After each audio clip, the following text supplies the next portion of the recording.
وعلیکم السلام ورحمۃ اللہ وبرکاتہ۔ جی، کسی کا یہ دعویٰ کرنا کہ ہماری نسبت فلاں کی طرف ہے تو یہ اپنا شجر نسب سے ہی وہ خود ثابت کر سکتا ہے، دوسرا شخص نہیں ثابت کر سکتا۔ جیسے مجھے اپنے والد کا پتہ ہے، دادا کا پتہ ہے، اور پھر اس سے اوپر جو شجر نسب چل رہا ہے اس کے بارے میں ہمارے والدین کو یا ہمارے بڑوں کو خبر ہے اور ہمارے پاس بھی وہ موجود ہے۔ تو اسی طرح جو شخص دعویٰ کرتا ہے وہی دلیل دے گا نا کہ آوان حضرت علی رضی اللہ تعالیٰ عنہ کی اولاد میں سے ہیں۔ یہ مشہور ہے کہ حضرت علی کی غیر فاطمی اولاد، یعنی نبی حضرت علی رضی اللہ تعالیٰ عنہ کی جو اولاد تھی، حضرت حسن اور حسین، حضرت فاطمہ رضی اللہ تعالیٰ عنہا سے اس کے علاوہ غیر فاطمی اولاد، تو یہ عوام لوگ کہتے ہیں کہ ہماری نسبت ان کی طرف ہے اور ہم حضرت علی کی غیر فاطمی اولاد میں سے ہیں۔ تو یہ جو کوئی شخص ہے جو عوام ہوگا، جس کو اپنا شجرے کے بارے میں پتہ ہوگا، تو وہی اس کی وضاحت کر سکتا ہے۔ لیکن ایک بات ذہن میں رکھیے کہ کسی کا کسی اعلیٰ خاندان سے ہونا وہ اس کی کامیابی کی دلیل نہیں ہوتا۔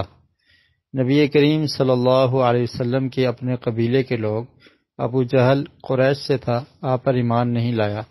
ابو لہب کے بارے میں اللہ تعالیٰ نے قرآن مجید میں ارشاد فرمایا، تبت یدا ابی لہب و تب، کہ اس کے ہاتھ ٹوٹ جائیں، ابو لہب کے ہاتھ ٹوٹ جائیں، اور پھر فرمایا سیصلی نارا ذات لہب، وہ شعلوں والی آگ میں جلے گا۔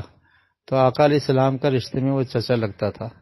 تو صرف کسی خاندان سے ہونا یہ نجات نہیں ہے، بلکہ جو اسلاف ہیں ان کے اعمال، اس کا بدلہ ان کو ملے گا۔ ہماری یہ ذمہ داری ہے کہ ہم نے شجر و نسب پر کسی کو تان نہیں کرنا، نسب پر تان کرنا یہ درست نہیں ہے۔ تو ہم نے ایسے اعمال کرنے ہیں کہ تاکہ اللہ تعالیٰ ہم سے راضی ہو جائے، تو یہ کرنے کے کام ہیں۔ اور اللہ تعالیٰ نے قرآن مجید میں بھی ارشاد فرمایا، ان اکرمکم عند اللہ اتقاکم، تم میں سے زیادہ شرف والا، عزت والا وہ ہے جو زیادہ متقی اور پرہیزگار ہے۔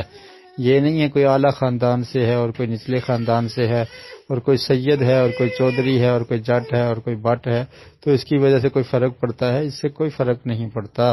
یہ صرف تعارف کے لیے ہیں۔ قرآن مجید میں اللہ تعالی نے ارشاد فرمایا کہ یہ ہم نے جو قبائل بنائے ہیں یا یہ جو نسب ہے تو یہ تعارف کے لیے ہے، صرف اس سے زیادہ کچھ نہیں ہے۔ تو اس لیے اعمال کی طرف غور کرنا چاہیے۔ اور آقا علیہ السلام کا فرمان بھی آپ کو یاد ہوگا کہ جب آپ نے اپنے عزیز و اقارب کو دعوت دی تو فرمایا کہ قیامت کے دن میں تمہیں نہیں بچا سکوں گا۔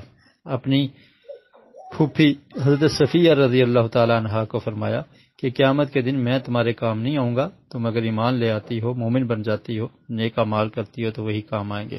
تو میرے خیال میں وضاحت کافی ہو چکی ہے۔ اللہ تعالی ہمیں سمجھ کی توفیق نصیب فرمائے۔